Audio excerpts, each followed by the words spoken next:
saudaraku, senang sekali berjumpa dalam satelit saat teduh 5 menit bersama saya Pendeta Ferdinand Tambunan. Kita masih belajar mengenal Allah dengan judul Penguasa Langit dan Bumi. Sebelum kita mendengarkan, merenungkan firman Tuhan, mari kita berdoa terlebih dahulu. Kita berdoa. Bapa di surga, kami buka hati dan pikiran kami untuk kebenaran firman Tuhan. Biarlah Roh Kudus Engkau menerangi hati kami, sehingga kami dapat mengerti, memahami, dan dapat melakukan firman-Mu. Tolonglah kami ya Tuhan, biarlah kuasa dan terang Roh Kudus sendiri yang memberi kami hikmat dan kekuatan. Terpujilah Engkau Tuhan, kami siap mendengar firman-Mu. Di dalam nama Tuhan Yesus kami berdoa. Amin. Firman Tuhan hari ini dari kitab Injil Matius pasal 28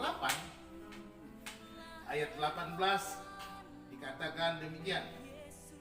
Yesus mendekati mereka dan berkata, "Kepadaku telah diberikan segala kuasa di sorga dan di bumi." Saudara, perkataan ini merupakan pesan terakhir Yesus setelah kebangkitannya dan dia akan naik ke sorga meninggalkan para muridnya. Dia berkata, "Kepadaku telah diberikan segala kuasa di sorga dan di bumi." Pesan ini diberikan kepada para murid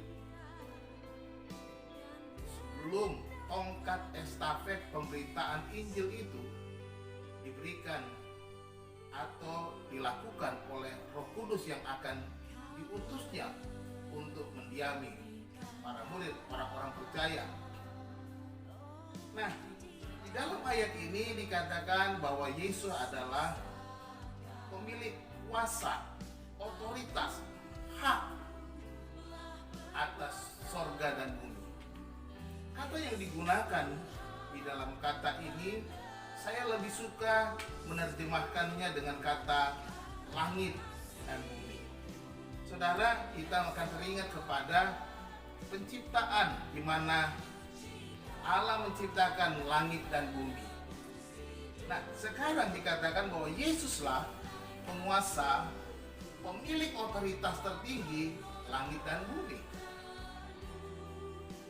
Karena di dalam bahasa aslinya kata sorga atau kata langit, di dalam bahasa Yunani digunakan kata Uranos.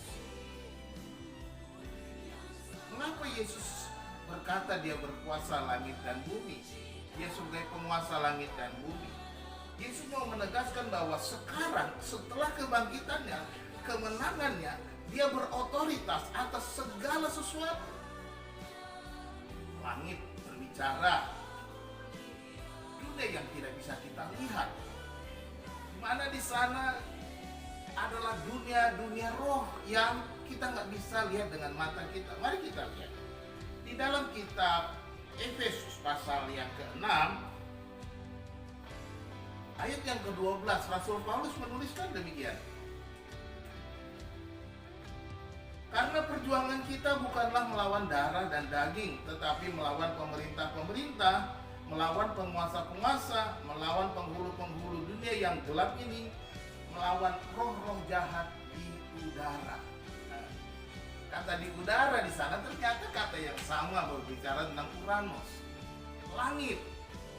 Kita lihat bahwa Paulus mengingatkan orang percaya, mengingatkan gereja bahwa musuh kita adalah penguasa-penguasa kerajaan angkasa, roh-roh jahat di langit sana.